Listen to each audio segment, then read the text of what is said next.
Hello नमस्कार, welcome back to your own YouTube channel philo math PM. कैसे हैं बेटा आप सब? As you all know that we had started a one shot video series of class 10th ICSC mathematics. इस sequence में हम लोगों ने कुछ चैप्टर्स कवर किए थे। उनमें आज जो हमारा अगला चैप्टर है वो है shares and dividends. Shares and dividend, जी हाँ, बिल्कुल सही नाम सुन रहे हैं आप। मैथ्स में आपको सुन के ऐसे नाम थोड़ा सा सरप्राइजिंग लगता है कि सर हम ये सब क्या पढ़ रहे हैं, शेयर्स के बारे में पढ़ रहे हैं, डिविडेंड्स के बारे में पढ़ रहे हैं, क्योंकि कॉमर्स में बच्चों को जनरली ये पढ़ने की आदत होती है। तो ये नए टर्म्स है नो डाउट, लेकिन ये कॉमर्शियल मैथमेटिक्स का पार्ट होता है। ये आईसीएससी 10th की क्लास में सिलेबस में आता है मैथ्स में। और पहले के 3 चैप्टर तीनों बेटा कॉमर्शियल मैथमेटिक्स के होते हैं।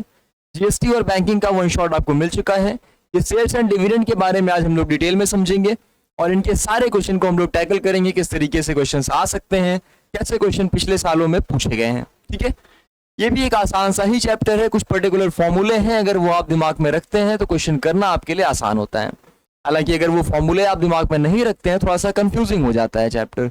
बस इतनी सी बात है। तो चलिए जल्दी से क्लास को स्टार्ट करते हैं और एक एक कॉन्सेप्ट सीखते हैं हम। जल्दी से अपनी पेन कॉपी लेके बैठ जाइएगा and focus on the class. बाकी सारी चीजें प्लीज थोड़ा साइड करिए, कंसंट्रेशन के साथ पूरा अगले 1-1.5 घंटे जो हम लोग पढ़ेंगे उसमें अपना पूरा दिमाग पूरे कंसंट्रेशन के साथ आप चैप्टर को समझेंगे। ठीक है,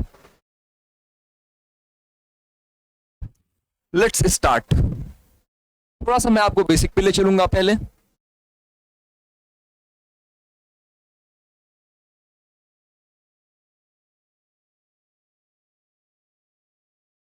बेटा आपसे कोई पूछे शेयर्स क्या होते हैं? Shares generally part of company बोल सकते हैं, पार्ट ऑफ कंपनीज कैपिटल बोल सकते हैं। नहीं, ऐसे टर्म तो दिमाग में आते हैं ना।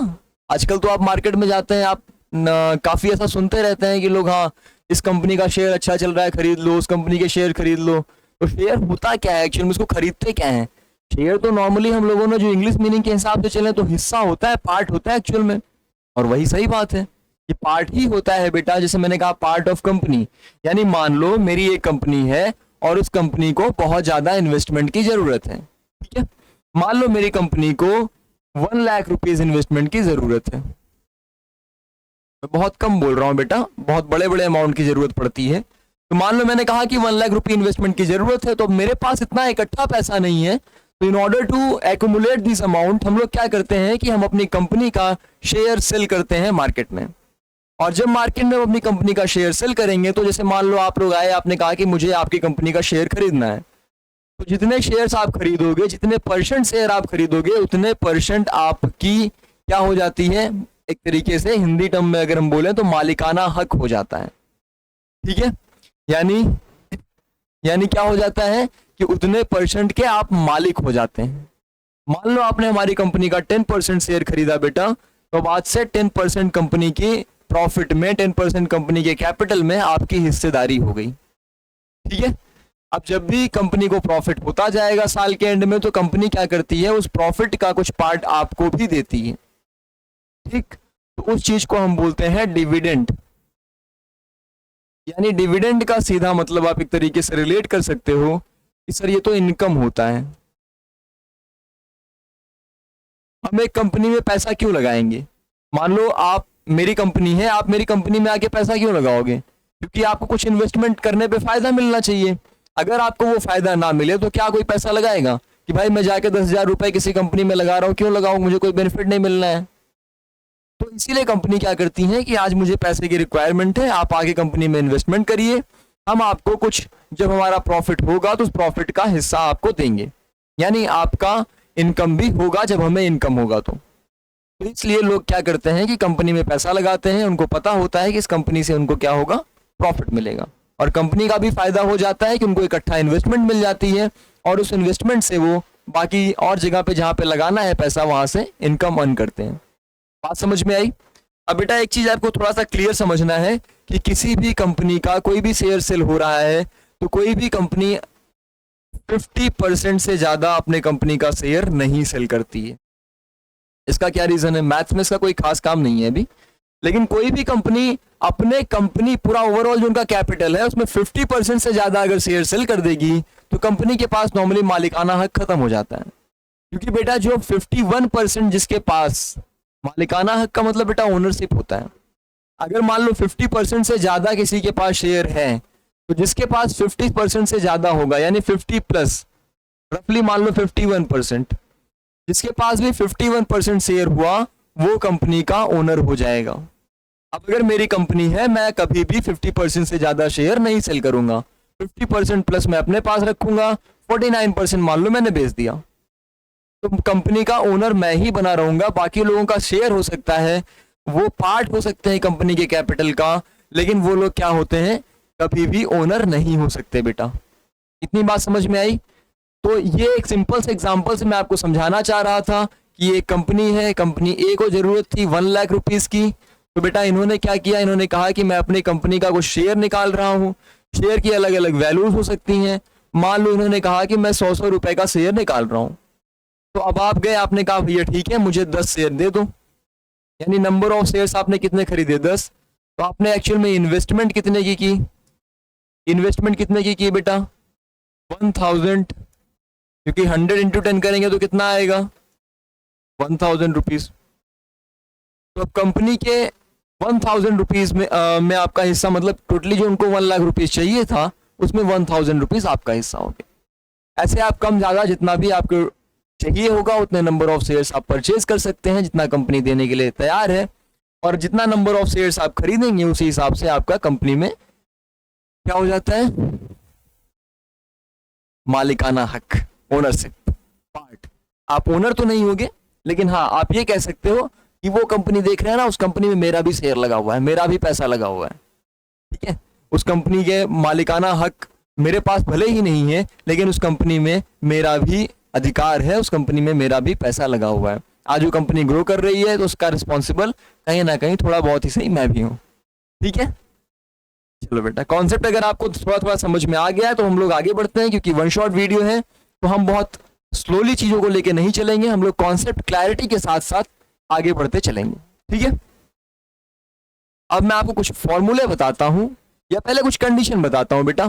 सबसे पहले एक चीज आप ये जान लीजिए कि जब कोई कंपनी अपने कंपनी का एक शेयर निकालती है, मान लो मैं अपनी कंपनी का शेयर निकाल रहा हूं, तो जब मैं कंपनी का शेयर निकालूंगा तो उसका एक प्राइस फिक्स करूंगा, उस प्राइस को बोलते हैं बेटा फेस वैल्यू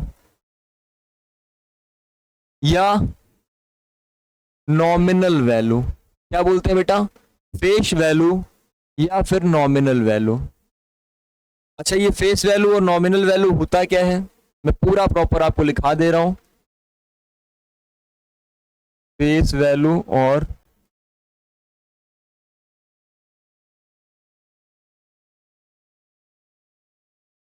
नॉमिनल वैल्यू। ये फेस वैल्यू होता है बेटा ओरिजिनल प्राइस ऑफ शेयर,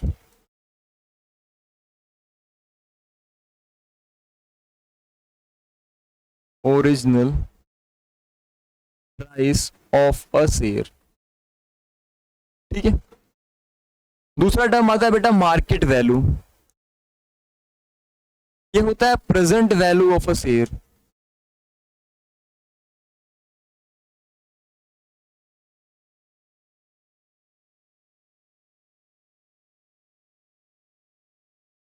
तो दो टर्म आपने जाने, फेस वैल्यू और मार्केट वैल्यू।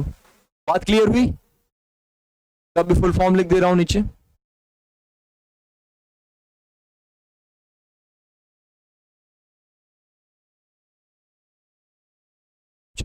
हमारे पास एक फेस वैल्यू था, एक मार्केट वैल्यू था। इन दोनों में बेटा रिलेशन बनता है, इन दोनों में रिलेशन के बेसिस पे कुछ टर्म्स हम यूज करते हैं, क्योंकि हो सकता है कभी फेस वैल्यू ज्यादा हो और हो सकता है कभी फेस वैल्यू मार्केट वैल्यू बराबर। कब होता है और क्यों होता है ये चीजें भी मैं आपको समझाता हूं। तीसरी कंडीशन क्या होगी, फेस वैल्यू कम हो और मार्केट वैल्यू ज्यादा।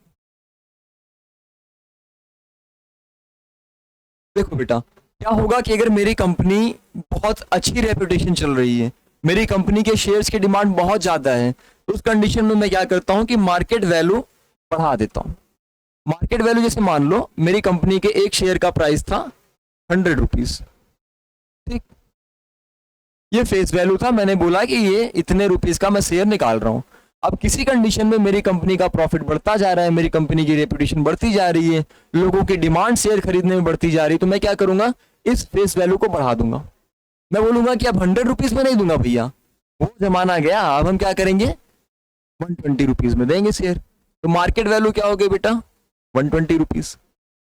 ठीक है, लेकिन जरूरी नहीं हमेशा ऐसा ही हो सकता है कभी किसी कंडीशन में मेरी कंपनी का घाटा हो रहा हो, नुकसान हो रहा हो, और उस कंडीशन में कोई शेयर खरीदने के लिए तैयार ना हो, तो उस समय हम क्या करते हैं कि अपने मार्केट वैल्यू को हम कम करके देते हैं कि भैया जो कल तक 100 रुपीज का शेयर था वो 80 रुपीज में देंगे, अब तो आके ले लो।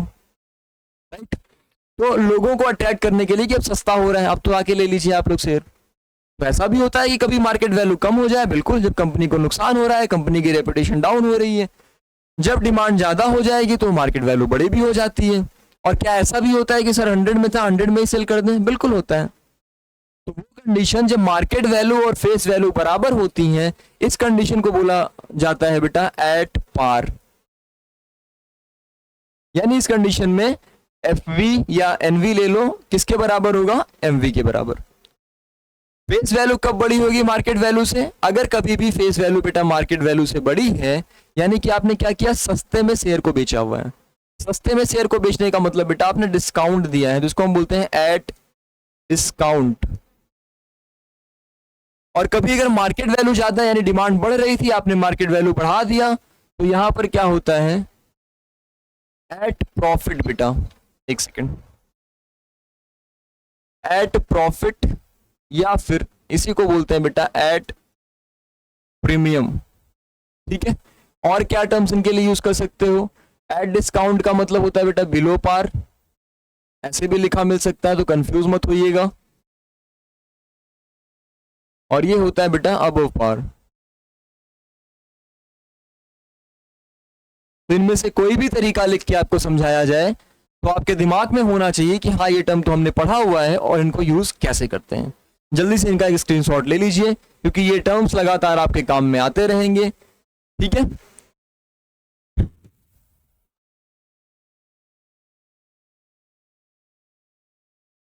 अब मैं आपको कुछ फॉर्मूले नोट कराता हूं।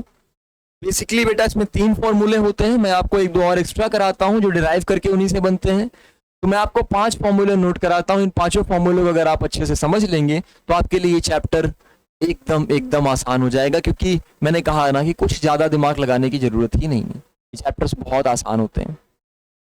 आप समझिए जरा, सबसे पहला फॉर्मूला जो हमारे लिए होगा वो होगा बेटा मनी, टोटल हमारा इन्वेस्टमेंट कितना है।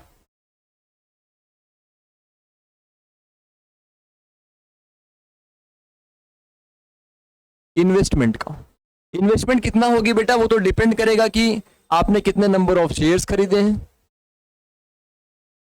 राइट, तो नंबर ऑफ शेयर्स इनटू, आप जब शेयर्स खरीदने जाओगे तो एक शेयर कितने का है उसके हिसाब से तो आपकी इन्वेस्टमेंट होगी। यानी एक शेयर की मार्केट वैल्यू क्या है इनटू नंबर ऑफ शेयर कर देंगे तो हमें इन्वेस्टमेंट मिल जाता है। क्या इतनी बात सभी को क्लियर हो गई? अब आ जाते हैं बेटा दूसरे फॉर्मूले पे।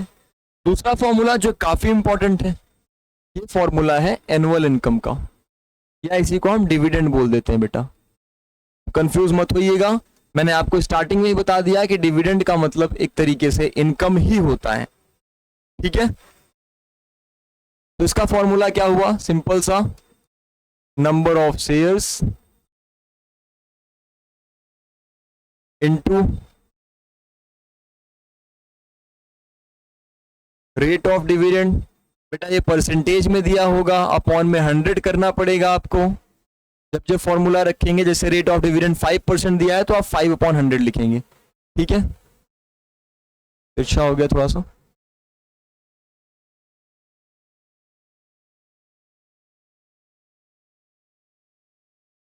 इनटू बेटा फेस वैल्यू होती है एक शेयर की। कंपनी कहती है कि हम आपको जिस हिसाब से आपने शेयर खरीदा था उसी हिसाब से हम आपको प्रॉफिट देंगे, यानी उसी हिसाब से हम आपको इनकम देंगे। ठीक है, तीसरा फॉर्मूला बेटा आपके सामने,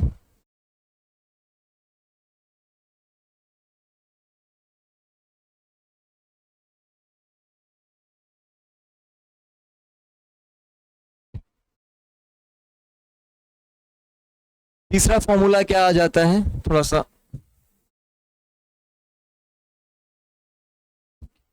तीसरा फॉर्मूला बेटा आपके सामने आता है रेट ऑफ रिटर्न का, ठीक है।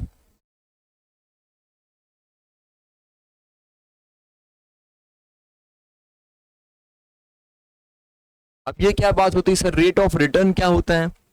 बेटा रेट ऑफ रिटर्न ये होता है कि किस रेट से, it's basically rate of return market value पे मिलता है। तो जब आपको पैसा वापस मिलता है तो किस रेट से पैसा आपको वापस मिल रहा है, रिटर्न का मतलब होता है वापस। तो जब आपने एक कंपनी में इन्वेस्टमेंट किया, कंपनी आपको कुछ रिटर्न कर रही है, कंपनी आपको इन्वेस्टमेंट के हिसाब से जब पैसा वापस देगी इन्वेस्टमेंट करने के बाद, तो वहां पर कितना रिटर्न मिल रहा है आपको, वो किस रेट से मिल रहा है, उस चीज को निकालने के लिए ये वाला फॉर्मूला हम यूज करेंगे, ठीक है बेटा। रेट ऑफ रिटर्न का एक सिंपल सा फॉर्मूला होता है एनुअल इनकम, मैं शॉर्ट में लिख रहा हूं, एआई का मतलब क्या हो गया बेटा, एनुअल इनकम, ठीक है। अपॉन में क्या करेंगे, इन्वेस्टमेंट इनटू क्या कर देंगे 100। तो ये क्या 100% में आएगा, बिल्कुल 100 से मल्टीप्लाई करने का मतलब है कि आपका परसेंट में आ जाता है। बात समझ में आई? ये तीन बहुत ही इंपॉर्टेंट फॉर्मूले हैं, इन तीनों फॉर्मूलों को अगर आपने अपने दिमाग में रखा हुआ है तो कैलकुलेशंस आपके लिए बड़ी इजी हो जाती हैं। चौथा फॉर्मूला, मैंने आपको कहा मैं आपको 5 फॉर्मूले कराने चल रहा हूं।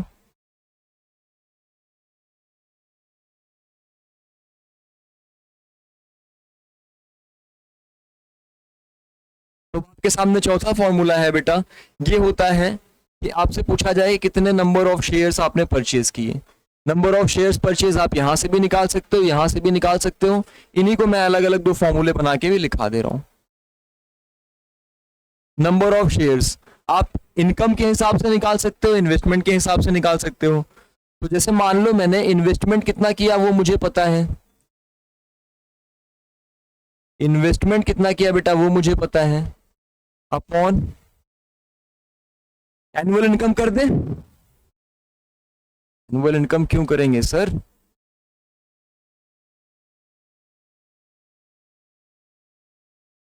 मार्केट वैल्यू किया जाता है बच्चे, समझाता हूं आपको। जैसे मान लो आप गए, आपने एक कंपनी में 1000 रुपीज से क्या किया, इन्वेस्ट किया। आपने कहा कि सर उस टाइम जब मैंने शेयर्स खरीदे थे तो उस टाइम एक शेयर था 100 रुपए का, तो बेटा आप बताओ कितने शेयर्स आपने खरीदे रहे होंगे, 10 शेयर खरीदे रहे होंगे। तो वही सिंपल सा कॉन्सेप्ट है कि अगर आपको ये चीज पता है कि आपने कितना इन्वेस्टमेंट किया है, आपको ये पता है कि मार्केट वैल्यू कितना है, तो आप बड़े आराम से नंबर ऑफ शेयर्स निकाल सकते हैं। मार्केट वैल्यू उस टाइम पे जब आपने शेयर खरीदा था, ठीक है।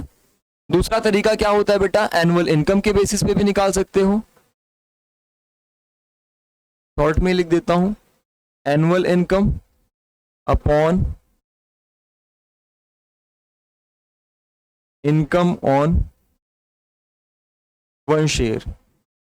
ये भी एक अच्छा तरीका है निकालने का कि मान लो मुझे साल भर में 2000 रुपीज का इनकम हो रहा है और एक शेयर पे मुझे 20 रुपीज का इनकम था, यानी मुझे कितना इनकम हो रहा है totally, sorry number of shares कितने रहे होंगे टोटल, 100 नंबर ऑफ शेयर्स रहे होंगे। सिंपल है, कॉन्सेप्ट क्लियर हुआ? तो बेटा इस तरीके से हम चीजों को यूज करते हैं। एक और छोटा सा फॉर्मूला आप नोट कर लेंगे, इसके बाद हम लोग बढ़ेंगे क्वेश्चंस की तरफ और क्वेश्चंस आपके लिए बहुत इजीली सॉल्व होते चले जाएंगे। एक सिंपल सा फॉर्मूला ये होता है बेटा कि रेट ऑफ रिटर्न और डिविडेंड से रिलेशन कई बार पूछा जाता है। तो अगर हमें फेस वैल्यू लेना है into dividend percent equals to बेटा market value into rate of return percent. ये 5 फॉर्मूले आप ध्यान में रखिएगा और मैं गारंटी ले रहा हूं कि अगर ये 5 फॉर्मूले आपके दिमाग में हैं, ये चैप्टर आपके लिए बहुत ही क्रिस्टल क्लियर होने वाला है। ये चैप्टर आपके लिए बहुत इजी होने वाला है, आप इजीली क्वेश्चंस को सॉल्व कर लेंगे, आपके लिए कोई दिक्कत नहीं होने वाली है। तो जल्दी से इस 5 फॉर्मूले का एक स्क्रीनशॉट ले लीजिएगा, नोट कर रहे हैं तो नोट कर लीजिएगा, फिर हम लोग आगे बढ़ते हैं बेटा। ठीक है, स्टार्ट किया जाए। तो पूरा एनवायरनमेंट हम लोग का पढ़ाई का आपके आसपास बन चुका होगा, क्योंकि अब आप एक जोन में आ चुके हैं पढ़ाई के। अब आप उसी फ्लो को कंटिन्यू करिए, अब आप तेजी से क्वेश्चन को करना शुरू कीजिए, आपको धीरे धीरे कॉन्सेप्ट जो बचे हुए हैं वो भी क्लियर होते चलेंगे। Let's start. एक छोटा सा सवाल पहले मैं आपके सामने लेके आता हूं।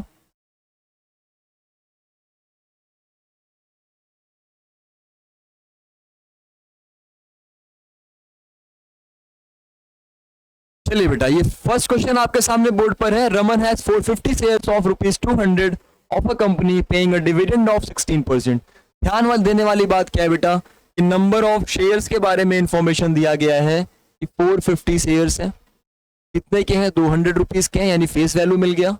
पेइंग अ डिविडेंड ऑफ 16%, यानी बेटा 16% का डिविडेंड है। आपसे पूछा गया है कि नेट इनकम टैक्स 20% देने के बाद उनकी नेट इनकम क्या होगी। तो ध्यान से समझेंगे। नंबर ऑफ शेयर्स कितना दिया गया है, 450। फेस वैल्यू क्या दिया है बेटा, कितना दिया है, ₹200। और क्या दिया गया है आपको, और आपको दिया गया है 16% का डिविडेंड। इतनी इंफॉर्मेशन दी गई है। तो हमसे क्या पूछा है, नेट इनकम। सबसे पहला काम तुम्हारा है एनुअल इनकम निकालना। टैक्स तो बाद में देंगे ना, पहले पता तो चले इनकम हो कितनी रही है, क्योंकि उसी पर तो आपको 20% का टैक्स देना है। तो सबसे पहले काम करिए बेटा एनुअल इनकम। अब थोड़ा ध्यान से देखिएगा, मैंने आपको एनुअल इनकम का एक फॉर्मूला नोट कराया, एनुअल इनकम का एक फॉर्मूला नोट कराया, ये number of shares into rate of dividend into face value. जल्दी से आइएगा इस क्वेश्चन पर, वो फॉर्मूला पुट करिए। नंबर ऑफ शेयर्स कितने हैं बेटा, 450, इनटू क्या करते हैं, रेट ऑफ डिविडेंड। मैंने आपको बोला था कि आपको परसेंटेज में दिया होगा, अपॉन में 100 पुट करना होता है, इनटू फेस वैल्यू रखेंगे। फेस वैल्यू कितने की है बेटा, ₹200 की। अब आप इनको सॉल्विंग कर लेंगे और आपको पता चल जाएगा कि एनुअल इनकम कितने की है। 450 × 2 कर देते हैं ना डायरेक्ट।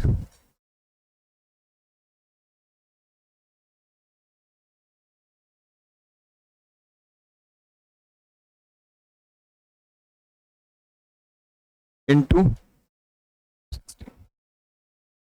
क्लियर बात। तो आपके सामने क्या दिया था, जो जो इन्फॉर्मेशन दी थी वो मैंने सारी पुट कर दी। अब आप जल्दी से सॉल्व करेंगे और बताएंगे 16 × 900 कितना होता है। ये तो टेबल सबको पता है ना, 16 9 144, 00 और ऐड कर दो। ये हमें क्या मिल गया, एनुअल इनकम। क्लियर है इतनी बात बच्चे। हमें क्या बोला गया है कि नेट इनकम कितनी है। नेट इनकम कैसे मिलेगी बेटा, ध्यान से समझिए। नेट इनकम अगर आपको निकालना है तो आपको क्या करना पड़ेगा, जो अभी आपकी इनकम आई है उसमें से आपको टैक्स माइनस करना पड़ेगा, इनकम टैक्स। इनकम टैक्स कितना है, 20%। यानी सर मुझे 14,000 में से 20% ऑफ 14,000 माइनस कर दूं तो मुझे क्या मिल जाएगा, कितना नेट इनकम हो रही है।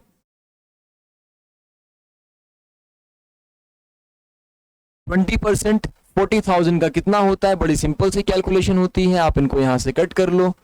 2 × 14 कर लो बेटा, माइनस करना था, मैंने यहाँ पे इक्वल्स टू लगा दिया।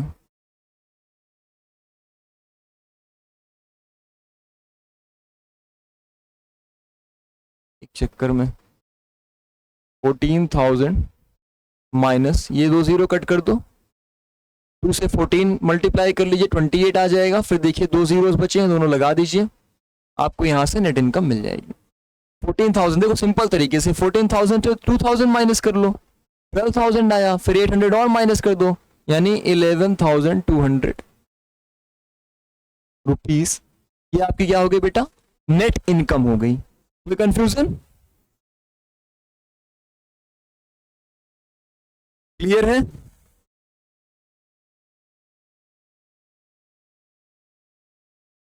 क्लियर है बेटा। अच्छा 14,400 था, एक चीज यहां पे करेक्ट कर लीजिएगा बेटा जल्दी से, ये 14,400 था। एक सेकंड रुकिए, मैं सही करा।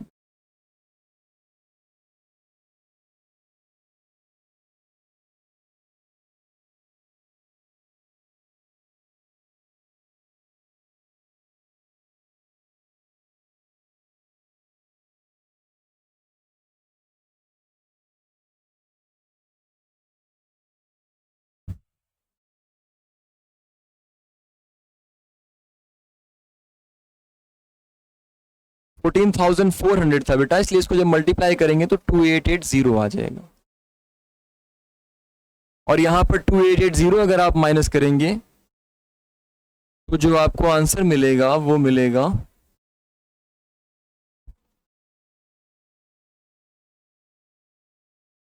एक छोटी सी, यहां पर आपने गलती देखिए, उसकी वजह से ये आंसर में चेंज आ गया।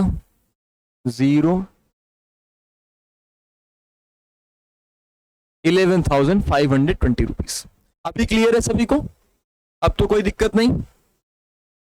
मतलब क्वेश्चन में क्या दिया गया था कि रमन के पास 450 शेयर्स हैं, 200 रुपए का एक शेयर है, कंपनी में डिविडेंड कितने का लग रहा है, 16% का, और जो नेट इनकम आ रही थी वो 20% टैक्स देने के बाद कितनी आ रही थी, वही आपसे पूछा गया था। तो हमारे सामने सिंपल सी जो इन्फॉर्मेशन दी थी हमने उसको नोट किया बेटा।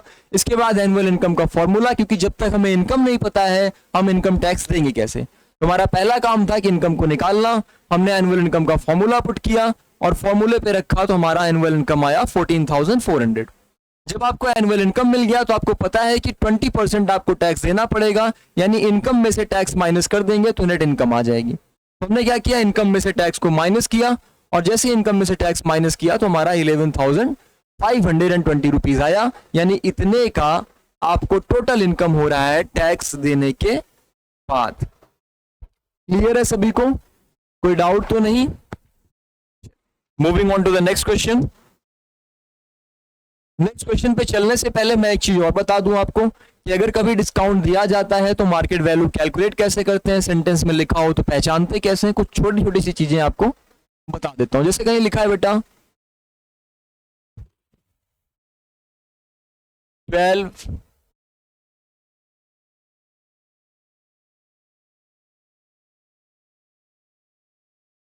Shares of rupees 100 at 120 rupees. कहने का मतलब ये है कि 12 शेयर 100 रुपए के जो थे एट 120। बेटा एट लगा के जब लिखा जाता है तो बेसिकली हम लोग किसके लिए लिखते हैं, मार्केट वैल्यू के लिए लिखते हैं। यानी 120 रुपीज बेटा मार्केट वैल्यू था, फेस वैल्यू क्या था, 100 रुपीज था, नंबर ऑफ शेयर्स कितने थे, 12 थे। तो इस तरीके से आप पहचानते हो कैसे लिखा गया है। ठीक है, क्लियर बात? मैं क्वेश्चंस कराऊंगा तो उसमें और समझा दूंगा कि आपको कैसे क्लियरली पहचानना होता है। दूसरी चीज, मान लो आपको बोला गया कि बेटा 100 रुपए का एक शेयर है, यानी फेस वैल्यू आपको बता दी गई। आपसे बोला गया कि इनको मुझे 5% के प्रीमियम पे सेल किया गया, तो बेटा बताओ मार्केट वैल्यू कितनी होगी। बहुत सिंपल सी बात है कि मार्केट वैल्यू निकालनी है सर, तो प्रीमियम मतलब ऐड करते हैं, मार्केट वैल्यू ज्यादा होती है उस कंडीशन में, तो 100 प्लस 5% ऑफ 100। मैं छोटे नंबर्स ले रहा हूं, आसान नंबर्स ले रहा हूं ताकि आप कैलकुलेशन ईजी हो। 105 रुपीज।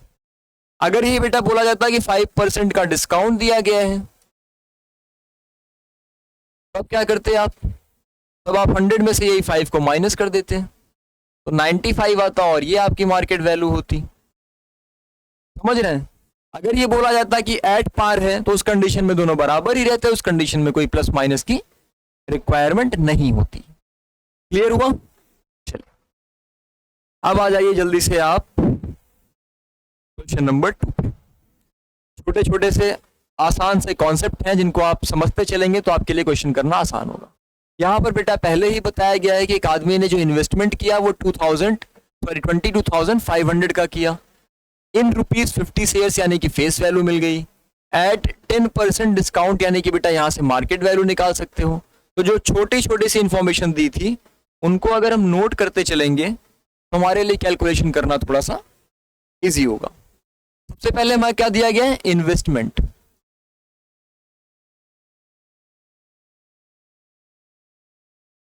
केवल आई से छोड़ेंगे तो इनकम से कंफ्यूजन हो सकती है, इसलिए मैंने इन्वेस्टमेंट पूरा लिख दिया है।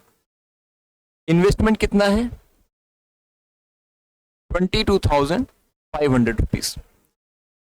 इन ₹50 शेयर्स यानी बेटा आपको नॉमिनल वैल्यू या फेस वैल्यू दी गई है कितना, 50 रुपीज। फिर आपको बताया गया कि 10% के डिस्काउंट पे दिया गया है, यानी डिस्काउंट परसेंट आपको दिया गया है कितना है बेटा, 10%। कोई confusion? If the dividend paid by the company is 12%, यानी डिविडेंड परसेंटेज भी दिया गया। अच्छा, डिस्काउंट और डिविडेंड परसेंट दोनों दिया गया है, तो थोड़ा सा ध्यान रखिएगा, आप इसको प्रॉपरली मेंशन, वैसे भी आप प्रॉपरली मेंशन कर दिया करिए, डिस्काउंट के लिए इतना लिख देंगे चलेगा।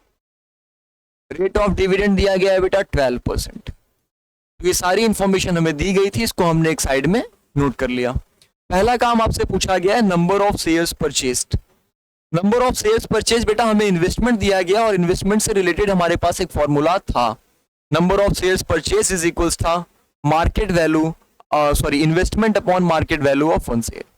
तो अगर हमें इन्वेस्टमेंट पता है और मार्केट वैल्यू जो कि नहीं पता है, तो मार्केट वैल्यू निकाल सकते हैं। कैसे निकालेंगे बेटा? डिस्काउंट हमें बताया गया है, यानी कि 50 रुपीज का एक शेयर था, आपने 10% के डिस्काउंट पे दिया, तो माइनस 10% ऑफ 50, यानी 50 में से आपने क्या किया कि 10%, 50 का 10% मतलब बेटा 5, कितना आ गया?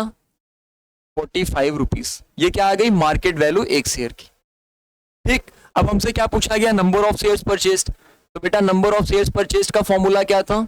अभी मैंने जस्ट आपको रिकॉल कराया, investment upon market value of one share. Investment कितनी है बेटा? जल्दी से बताइए, 22,500 की। अरे भाई, जितने में एक शेयर होगा उसी हिसाब से तो इन्वेस्ट करोगे।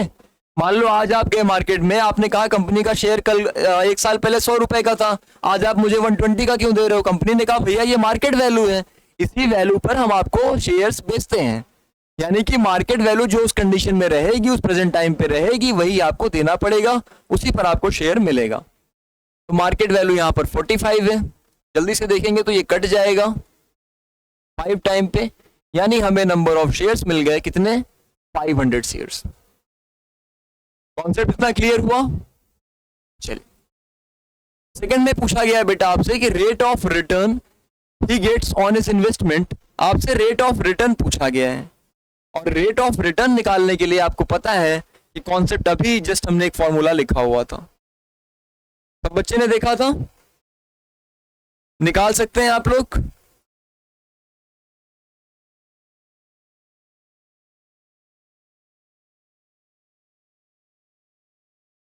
चलिए निकालिए भैया।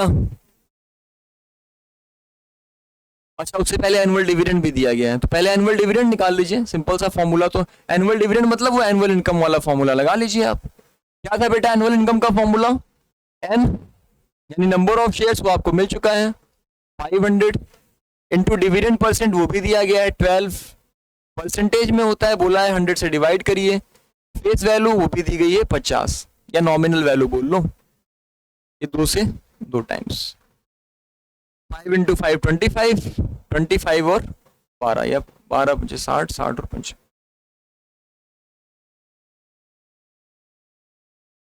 ये बेटा आपको साल भर की एनुअल इनकम मिल गई। क्लियर है? अगर आपको एनुअल इनकम मिल गई 3000 रुपीज, तो आपके लिए रेट ऑफ रिटर्न निकालना कोई बड़ी बात नहीं होनी चाहिए, आप सीधा सीधा फॉर्मूला रखेंगे, आपको मिल जाएगा। ठीक है, रेट ऑफ रिटर्न निकालने के लिए फॉर्मूला क्या याद किया था आप लोगों ने? जल्दी से बताएंगे, जल्दी से बताएंगे बेटा, क्या था? Annual income upon investment. Investment कितना है? 22500 इंटू 100%। अगर आप भूल चुके हैं तो मैं आपको फिर से रिकॉल करा देता हूं जल्दी से, हालांकि आपके पास ये फॉर्मूला होगा, आपने नोट किया होगा। देखिए, आपने रेट ऑफ रिटर्न का एक फॉर्मूला लिखा था, annual income upon investment into 100%। तो वही चीज हम लोग कर रहे हैं, कुछ नया नहीं कर रहे हैं यहाँ पर, वही कॉन्सेप्ट मैंने लगाने को बोला है आपको। अब आप इसको जल्दी से सॉल्व करेंगे तो ये 2 0 कट जाएगा, बचा 225, 25 से कट कर लीजिए, 9 टाइम्स चला जाएगा,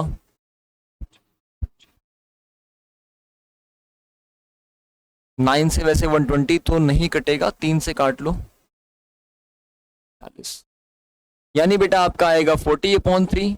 40/3 को आप क्या लिख सकते हो? 13 होल 1/3%। ये आपका रेट ऑफ रिटर्न, इस रेट से पैसा आपको रिटर्न किया जा रहा है। क्लियर हुआ? क्या सभी को पूरा कॉन्सेप्ट समझ में आ गया? हमने यहां पर किया क्या क्या है? आप जल्दी से स्क्रीनशॉट लेना चाहें तो ले सकते हैं, यहाँ पर हमने हर एक चीजें डिटेल में आपको समझा दी हैं, हर एक फॉर्मूला आप देखेंगे जो आपने लिखा हुआ है उन्हीं पर बेस्ड है, कुछ नया कॉन्सेप्ट हमने नहीं लगाया हुआ है। ठीक है, अगले क्वेश्चन की तरफ बढ़ते हैं। इसमें बोला गया है how much should a man invest in ₹50 shares selling at ₹60। अब देखो बेटा यहाँ पे क्या दिया गया है, फेस वैल्यू कितना दिया गया है ₹50।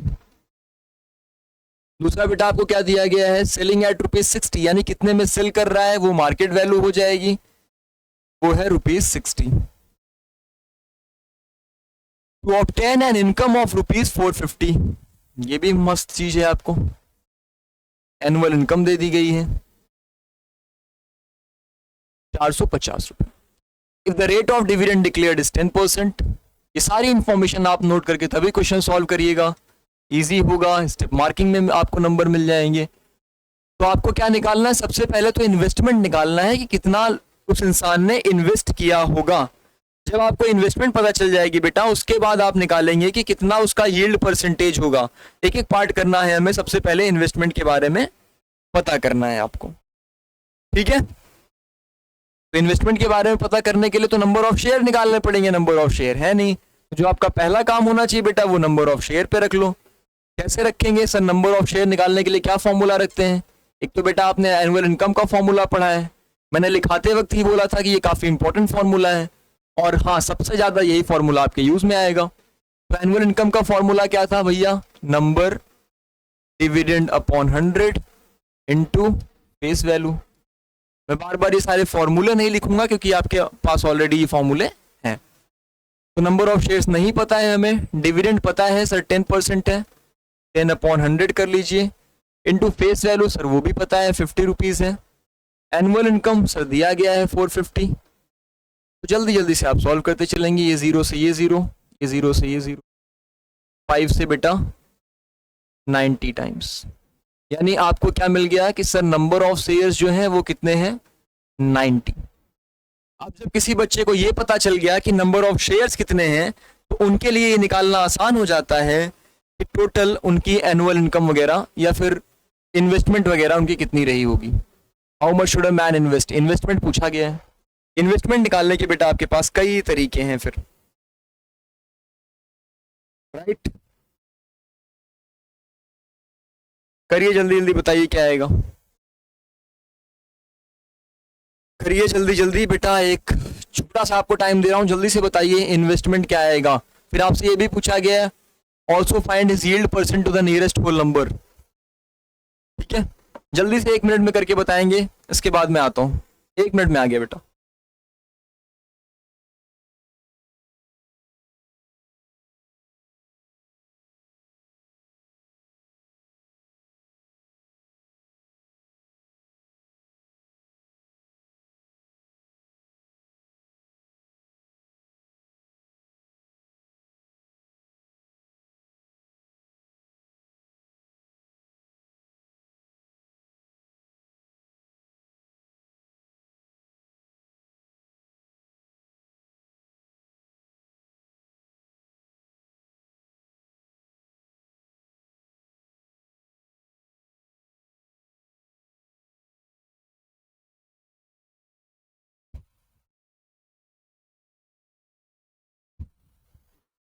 हाँ सॉरी,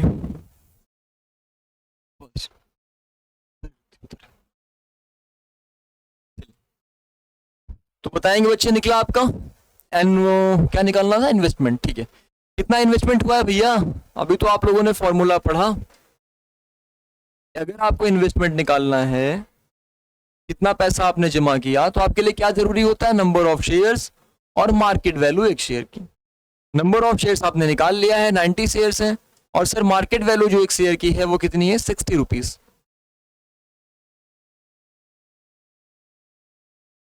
तो 5400 रुपीज आपको इन्वेस्ट करना था।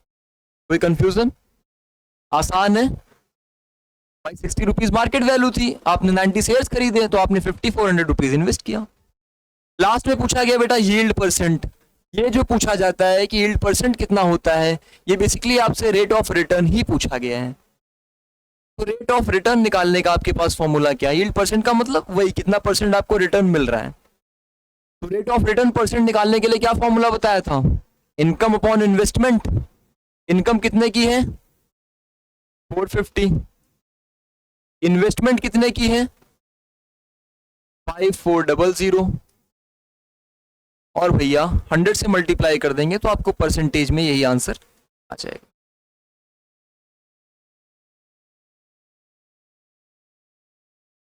ठीक है, 50/6 करेंगे बेटा तो क्या आएगा? 8 होल 2/6, या इसी को आप क्या लिख सकते हैं? 8 होल 1/3%। क्लियर हुआ?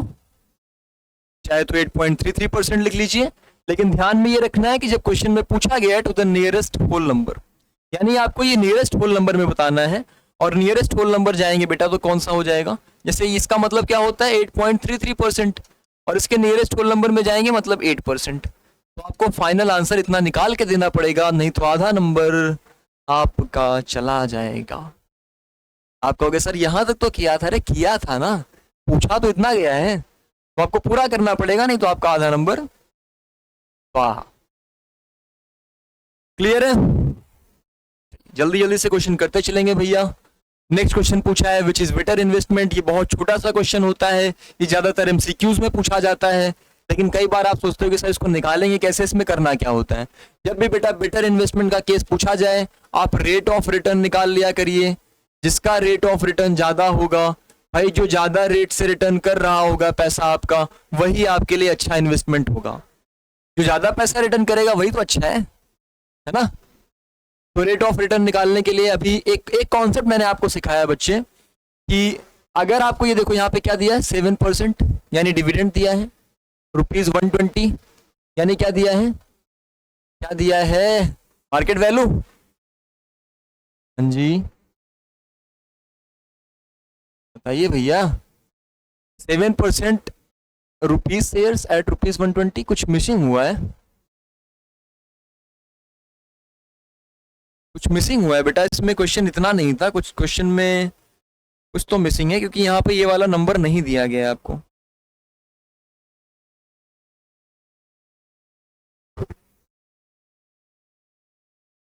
चलो सपोज कर लेते हैं, वैसे 100 शायद से है, सपोज कर लेते हैं कि ₹100 शेयर्स, क्योंकि फेस वैल्यू तो पता ही नहीं है ना। हमने एक फॉर्मूला अभी पढ़ा था कि rate of return into market value equals to rate of dividend into face value, पढ़ा था हम लोगों ने। परसेंटेज में होता है बेसिकली ये रेट ऑफ रिटर्न की, बेसिकली जो मैंने बात किया। तो यहाँ पर 7%, अगर मैं केवल ए वाले की बात करूं, पहले वाले की बात करूं, मैं दोनों को नाम दे देता हूं ए और बी। अगर मैं ए वाले को बात करूंगा तो यहाँ पर बेटा 7% है, डिविडेंड दिया गया है। तो अगर इस फॉर्मूले पे मैं रखूं, रेट कितना है नहीं पता, वही निकालना है। मार्केट वैल्यू कितना है? 100 रुपीज का शेयर 120, यानी कि 120 मार्केट वैल्यू हो गई। डिविडेंड कितना है? डिविडेंड परसेंटेज बेसिकली 7, और फेस वैल्यू कितना है? 100। ठीक है, आप इसको कट कर सकते हैं। 70 यानी आर की वैल्यू जो आएगी बेटा वो 70/12 आएगी। 70/12 का मतलब होता है भैया 5 पॉइंट समथिंग आएगा।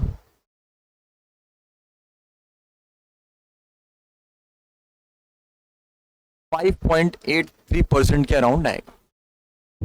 अब दूसरे वाले में निकाल लेते हैं। दूसरे को मान लो मैंने बी से ट्रीट किया। आप जब भी क्वेश्चन को सॉल्व करेंगे तो आपको ये लिखना पड़ेगा कि 8% ₹10 शेयर्स एट ₹1350, उसके आगे फिर उनकी कैलकुलेशन को सॉल्व करेंगे।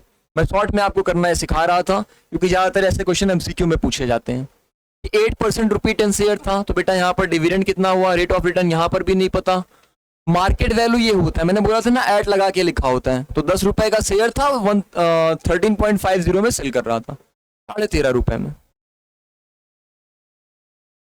Dividend percent 8, face value 10। तो रेट ऑफ रिटर्न भैया इधर तो 80 आ गया, अपॉन में 13.50। इसको 800 कर लीजिए 10 से ऊपर नीचे मल्टीप्लाई करके, तो ये ऊपर नीचे 135 हो जाएगा। 0.0 फिर कोई मतलब तो रहेगा नहीं। आप इनको 5 से काट लीजिए, 160 27 160.27 कितना आ जाएगा? ये बेटा 7 डिवाइड कर लीजिए,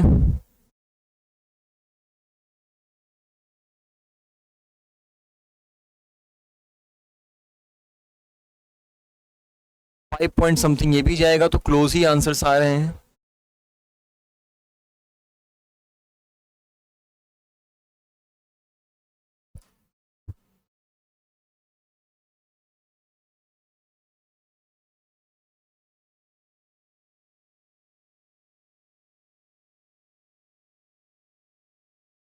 बेटा ये 5.9 समथिंग जा रहा है, तो आपको दिख गया साफ साफ कि दूसरे वाले में ज्यादा प्रॉफिट आपको मिल जाएगा क्योंकि रेट ऑफ रिटर्न ज्यादा है। अब क्योंकि रेट ऑफ रिटर्न ज्यादा है, रेट ऑफ रिटर्न ए से, तो बी वाला आपके लिए बेटा बेटर इन्वेस्टमेंट है, यानी बी वाले में पैसा इन्वेस्ट करना आपके लिए ज्यादा प्रॉफिटेबल होगा। क्लियर? अगला सवाल, मिस्टर रामगोपाल इन्वेस्टेड ₹8,000 इन, वाह, रामगोपाल के बारे में बताइए जरा आप लोग। रामगोपाल ने एक काम किया है और काम आपके लिए भी बढ़ाया है। चलिए निकालिए जल्दी से, थोड़ा सा टाइम आपको दे रहा हूं ताकि आप एक बार खुद से ट्राई कर लें। अगर नहीं आता है तो फिर मैं तो बताऊंगा ही, पहले बेटा खुद से ट्राई करना होता है।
एक मिनट का टाइम दीजिएगा बेटा, मैं आया, जल्दी से आप लोग ये क्वेश्चन करिएगा।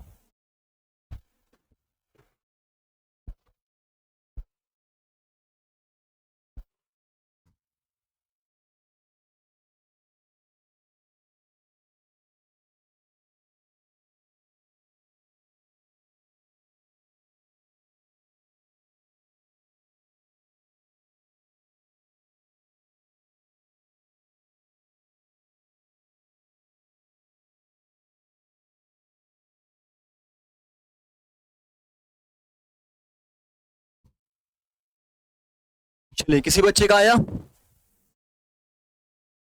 अरे भैया ये तो आसान क्वेश्चन है, स्टार्टिंग पहला एक दो तो कर ही सकते हैं आप। देखिए सबसे आसानी से बोला गया है कि मिस्टर रामगोपाल जो थे उन्होंने इन्वेस्ट किया, कितना इन्वेस्ट किया बच्चे? इन्वेस्टमेंट आपको दी गई है कितना? ₹8,000, 7% यानी कि डिविडेंड दिया गया है, ₹100 शेयर एट ₹80 यानी कि बेटा फेस वैल्यू दी गई है।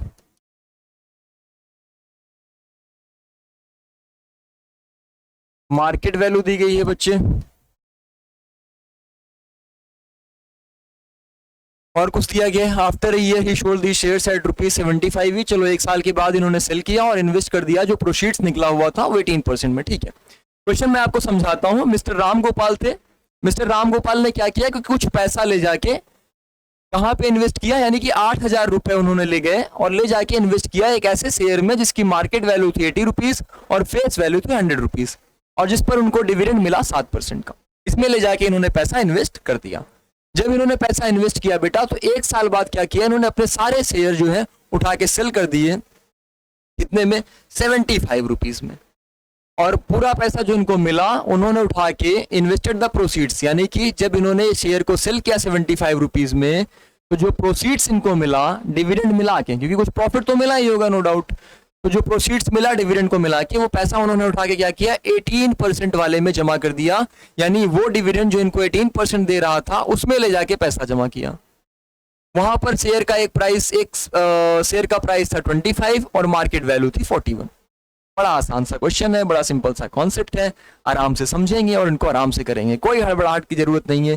सबसे पहला काम हमारा है इनका डिविडेंड निकालना। डिविडेंड बेटा वही मैं बार बार बोल रहा हूं कि आपको एनुअल इनकम निकालना है। क्या नंबर ऑफ शेयर्स आपको पता है? नहीं पता है, तो बिना नंबर ऑफ शेयर के सर हम एनुअल इनकम निकालेंगे कैसे? तो सबसे पहला काम तो आपको नंबर ऑफ शेयर्स निकालने पड़ेंगे। वो कैसे निकलेगा सर? इन्वेस्टमेंट दिया है और मार्केट वैल्यू दिया है। फिर मैंने 8000 रुपीज इन्वेस्ट किया और उस टाइम पे मार्केट वैल्यू थी 80 रुपीज, तो शेयर्स मैंने कितने खरीदे बेटा? आपने नंबर ऑफ शेयर्स खरीदे 100। तो जब आपको 100 शेयर्स मिल गए तो यहाँ पे n पहले रखा जाता है। फिर बेटा रेट ऑफ डिविडेंड रखते हैं, यानी कि 7/100 रखेंगे आप, इनटू क्या रखते हैं बेटा? फेस वैल्यू, यानी कि फिर 100 से रख देंगे। तो ये 100 से 100 कट गया। आपको कितने का एनुअल इनकम मिला? सर एनुअल इनकम तो मिला 700 रुपीज का। क्या कोई कंफ्यूजन, कोई दिक्कत तो नहीं? चलो, अब दूसरा कंडीशन इनसे पूछा गया है, annual income in the second year. ये तो पहले साल की बात होगी, पहले साल में इनको इतना एनुअल इनकम मिला हुआ है। अब अगर दूसरे साल में इनको एनुअल इनकम पूछा जाए तो कितना है, दूसरे साल में कैसे निकालेंगे बेटा? इन्होंने क्या किया है, 1 साल के बाद ही सारे शेयर को बेच दिए हैं। तो ध्यान से समझिएगा, अगर मैं आपसे पूछूं कि सेलिंग प्राइस इनकी कितनी होगी बेटा? सेलिंग प्राइस एक शेयर की कितनी थी? 75। ये भी लिख लीजिए, कंफ्यूजन ना हो।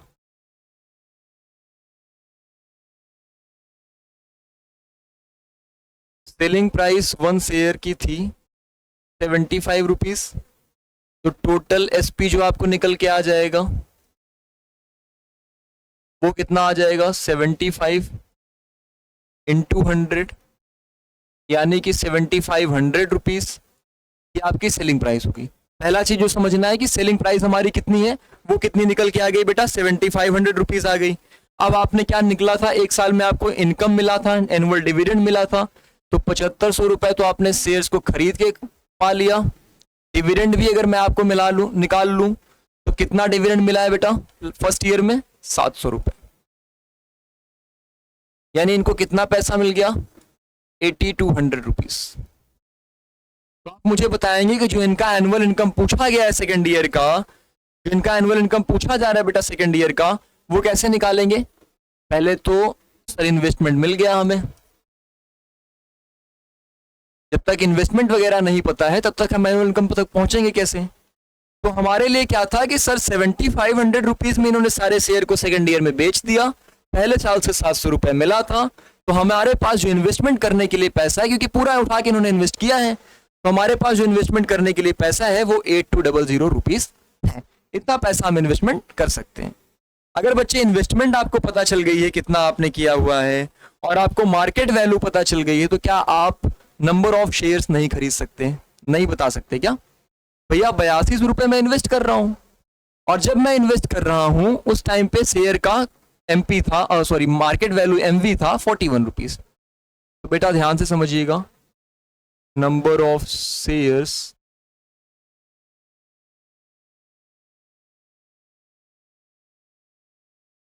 परचेस्ड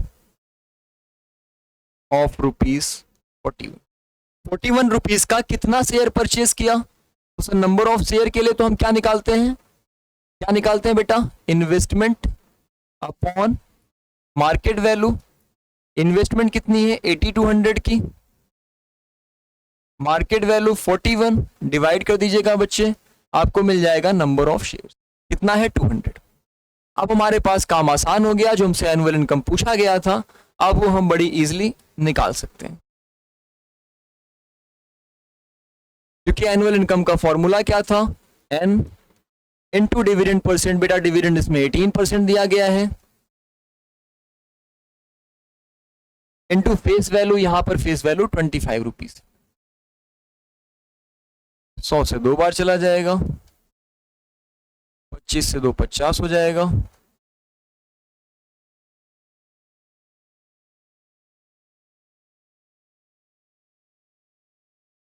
यानी बच्चे कितना एनुअल इनकम मिला इनको सेकेंड ईयर का, वो है 900 रुपीज।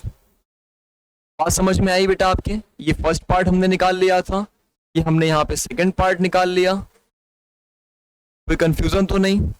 900 रुपीज उनको सेकेंड ईयर में, ये एनुअल इनकम उनकी सेकेंड ईयर में रही।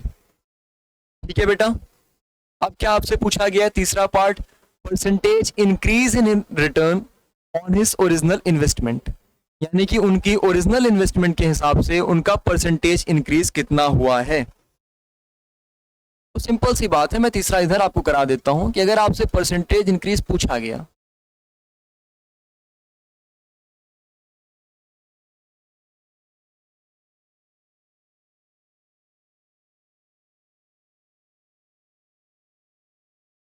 भाई कितना परसेंट इंक्रीज हुआ है, अगर मुझे इस चीज को पता करना है तो मुझे ये पता होना चाहिए ना कि टोटल इंक्रीज कितना हुआ है।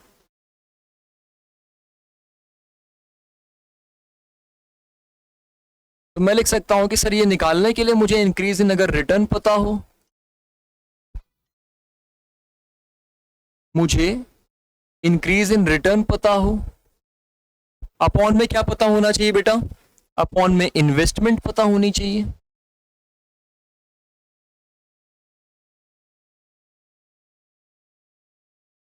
इनटू 100, यही फॉर्मूला रख दें तो परसेंटेज इंक्रीज आ जाएगा, क्योंकि इन्वेस्टमेंट के हिसाब से तो आप निकालते हैं।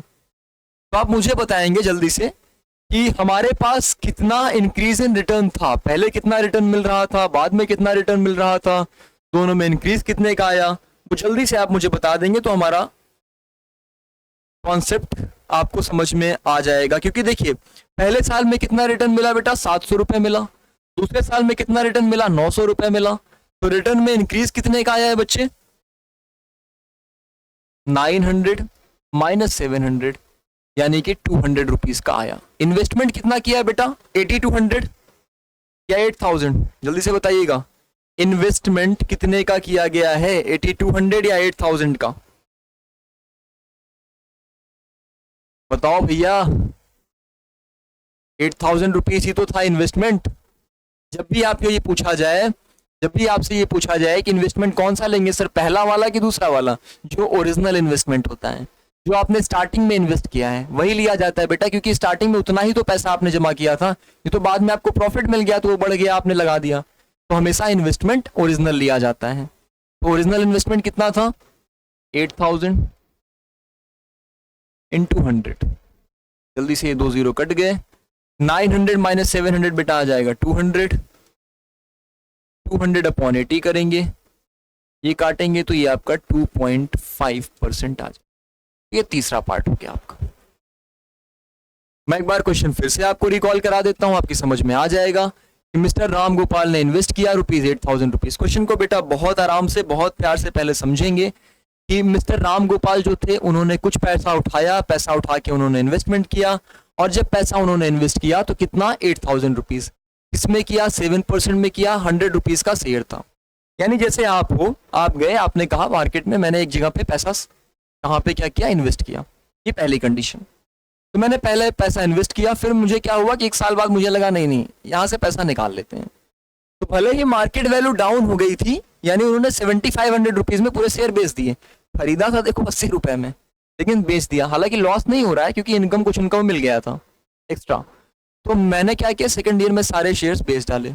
अब जो मुझे उससे पैसा मिला वो प्लस जो पहले साल में इनकम मिला था, दोनों को मिला लिया। दोनों को मिलाया बच्चे तो हमारे पास 8200 रुपीज आया। यही उठा के मैंने क्या किया, दूसरे वाले कंडीशन में, जो दूसरा वाला टाइप का शेयर है जिसमें हमें 18% का डिविडेंड मिल रहा है, इसमें उठा के डाल दिया। भैया यहाँ पे 7% मिल रहा था, यहाँ पे 18% मिल रहा है, मजे की बात है, क्यों नहीं डालेंगे। तो इन्होंने क्या किया, तुरंत उठाया पैसा और 18% वाले में डाल दिया। जब इन्होंने यहाँ पर पैसा रखा बच्चे, तो आपसे पूछा गया कि एनुअल इनकम कितना मिला। तो बेटा हमारे पास तो ये पता है कि 8200 रुपीज इन्होंने इन्वेस्ट किया। उस टाइम पे मार्केट वैल्यू चल रही थी 41, यानी 200 शेयर इन्होंने खरीदे होंगे। ठीक, अगर 200 शेयर खरीदे थे तो इनकम कितने का हुआ, फॉर्मूला लगा के हमने निकाल लिया 900 रुपीज, 900 रुपीज का। यानी पहले इनको इनकम हो रही थी 700 रुपीज की, ये रहा, फिर इनको इनकम होने लगी 900 रुपीज की।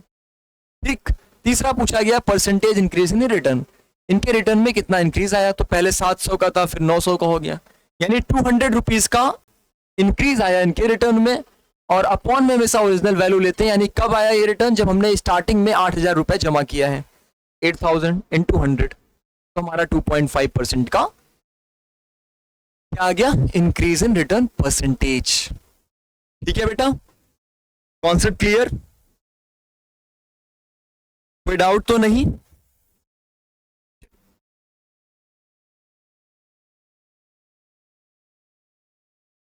एक क्वेश्चन बच्चे और कराता हूं आपको। A man invest rupees 13,500 partly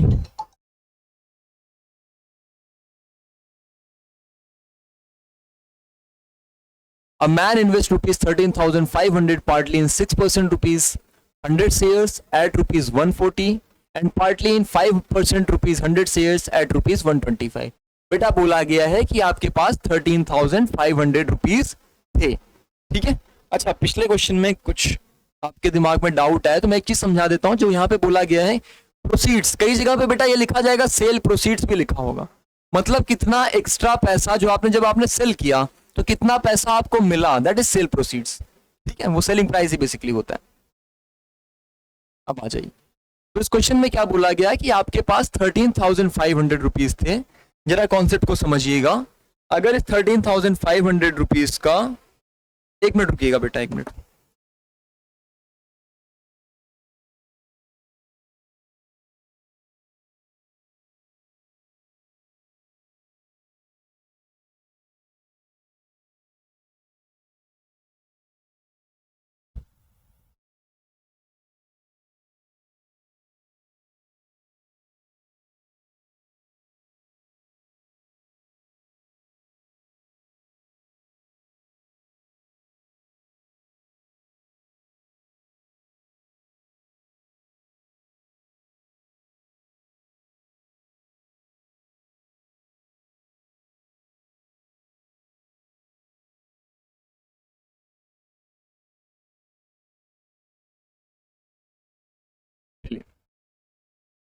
sorry थोड़ा सा कुछ वर्क चल रहा है तो उसकी वजह से बार बार डिस्टरबेंस हो रही है, तो प्लीज़ थोड़ा सा एडजस्ट कर लीजिएगा चीज़ें, आगे से ये चीज़ें नहीं होंगी आपको। बेटा क्वेश्चन में बोला गया है कि 13,500 रुपीज़ इन्वेस्ट किया गया है पार्टली अलग अलग पार्ट में। तो बेटा हमें ये नहीं पता, अगर हम एक पार्ट में एक्स रुपीज़ इन्वेस्ट कर दें तो दूसरे पार्ट में हम कितना करेंगे, 13,500 माइनस एक्स। ये दो चीज़ें समझ में आ गई आपके। अच्छा इसको प्रॉपर स्टेप से लिखा देता हूं मैं, कि आपको एग्जाम में लिखना हो तो आप कैसे लिखेंगे। आप बेटा लिखेंगे लेट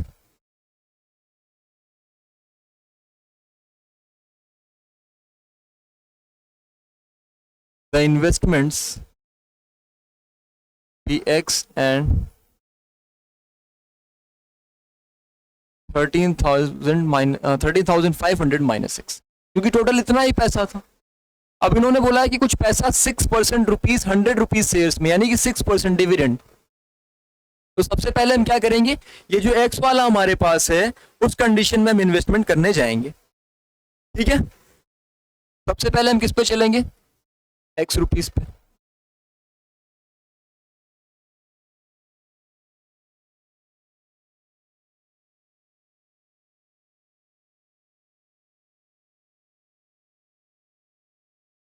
ठीक है, I1 रख लिया मान लो मैंने नाम। और क्या दिया गया बेटा 6%, यहां पर डिविडेंड कितना है 6%, 100 रुपीज शेयर्स है यानी फेस वैल्यू,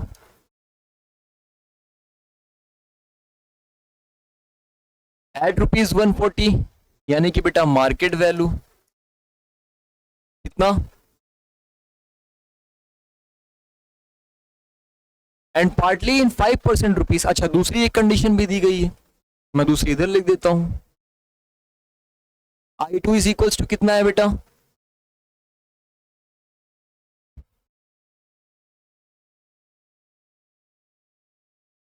13,500 माइनस 6। इसमें क्या क्या इन्फॉर्मेशन दी गई है? डिविडेंड के बारे में इसमें भी बताया गया है कि 5% है। फेस वैल्यू यहाँ पर भी दी गई है कि सर 100 रुपीज़ है। ठीक, एट ₹125 बेटा, यानी कि मार्केट वैल्यू दी गई है 125 रुपीज़। सारे PYQs ही हैं जो मैं आपको करा रहा हूँ, तो बिल्कुल टेंशन मत लीजिएगा कि सर एग्जाम में कैसे क्वेश्चन आएंगे। टोटल इनकम बेटा इनको कितनी मिली है? 560 रुपीज़। तो अगर हम दोनों का एनुअल इनकम अलग अलग निकाल लें, फिर दोनों को हम ऐड कर दें, तो हमारा काम आसान हो जाएगा। चलिए पहले पार्ट में मैं आपको एनुअल इनकम निकलवाता हूँ। एनुअल इनकम कैसे निकालते हैं बच्चे? फॉर्मूला वही है, नंबर ऑफ शेयर्स आपको निकालने पड़ेंगे, लेकिन नंबर ऑफ शेयर्स तो आपके पास है नहीं। तो नंबर ऑफ शेयर्स के लिए हम क्या करते हैं बेटा? देखो ध्यान से इधर, नंबर ऑफ शेयर के लिए क्या करते थे?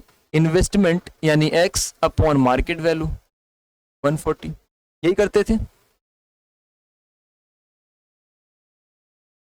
तो हमें यहाँ पे नंबर ऑफ शेयर मिल जाएंगे, यानी इसकी जगह पे हम यही रख लेते हैं, एक्स अपॉन 140। ठीक, इनटू क्या रखते थे बच्चे? Dividend percent. कितना दिया गया है? 6, तो 6/100। फिर इनटू फेस वैल्यू रखते थे जो कि आपकी 100 रुपए है। कोई कंफ्यूजन यहां तक? जो चीजें कट सकती हैं आप इनको सिंप्लीफाई कर लीजिए। यानी कि पहले से हमें एनुअल इनकम मिला कि 3x/70। कोई दिक्कत नहीं। अब आ जाइए दूसरे पार्ट में बेटा, इधर एनुअल इनकम निकालना हो तो वही चीज, फिर से आपको नंबर ऑफ शेयर्स नहीं पता, तो नंबर ऑफ शेयर्स निकालने के लिए आप करेंगे क्या? सर वही चीज, इन्वेस्टमेंट रख लेते हैं ऊपर 13,500 अपॉन में, अच्छा -x भी है, अपॉन में सर मार्केट वैल्यू रखते हैं 125।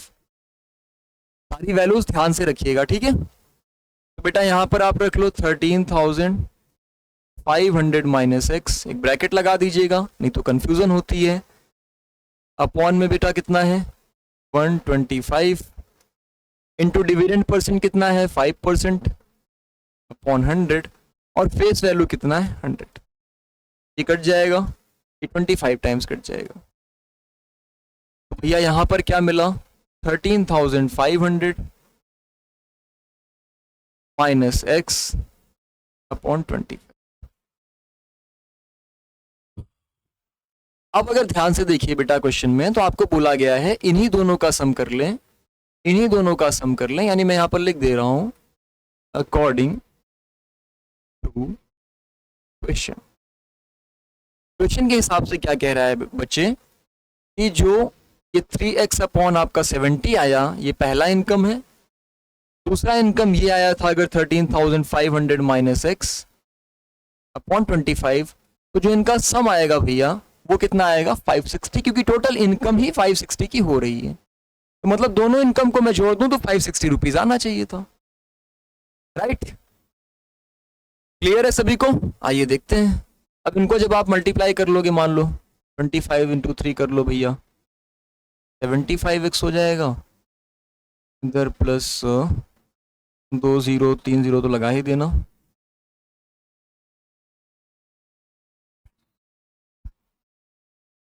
$945 और 000 माइनस में बच्चे 70x अपॉन में 70 इंटू 25 175 टू बेटा है 560। ठीक, कैलकुलेशन थोड़ी सी बड़ी हो जाएगी, 75 माइनस 70x करेंगे बेटा 5x मिल जाएगा, प्लस 945 1 2 3 000 इक्वल्स टू 560 इंटू 1750। ठीक है, ये कैलकुलेशन मैं इधर फर्दर कर दे रहा हूं, जो आपकी यहां तक कैलकुलेशन हुई थी इसको मैं यहां से कैरी ऑन कर दे रहा हूं।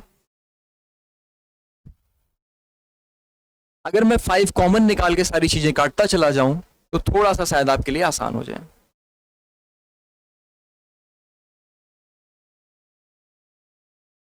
देखिएगा कैसे कटेगा, इधर 5 से 1 टाइम्स, फिर ये 5 से अगर आप काटेंगे बच्चे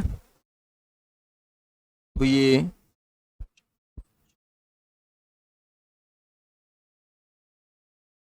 इसमें से कोई एक नंबर आप कट कर लो।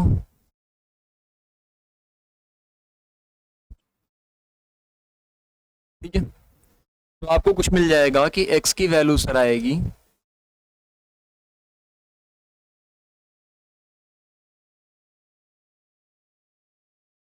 सर, जो x की वैल्यू आ रही थी हमारी वो 560 इंटू 350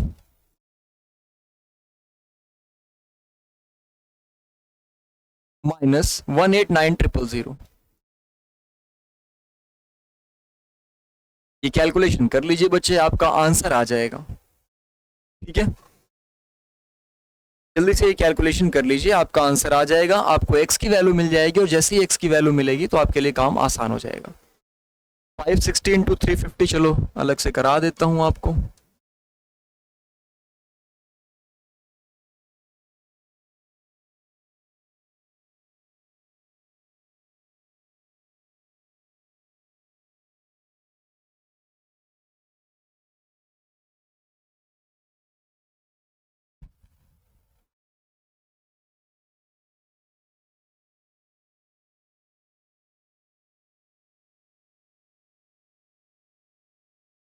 देखेंगे बेटा 1,89,000 और दूसरा है 1,96,000, तो दोनों के बीच में डिफरेंस कितने का हो गया बच्चे?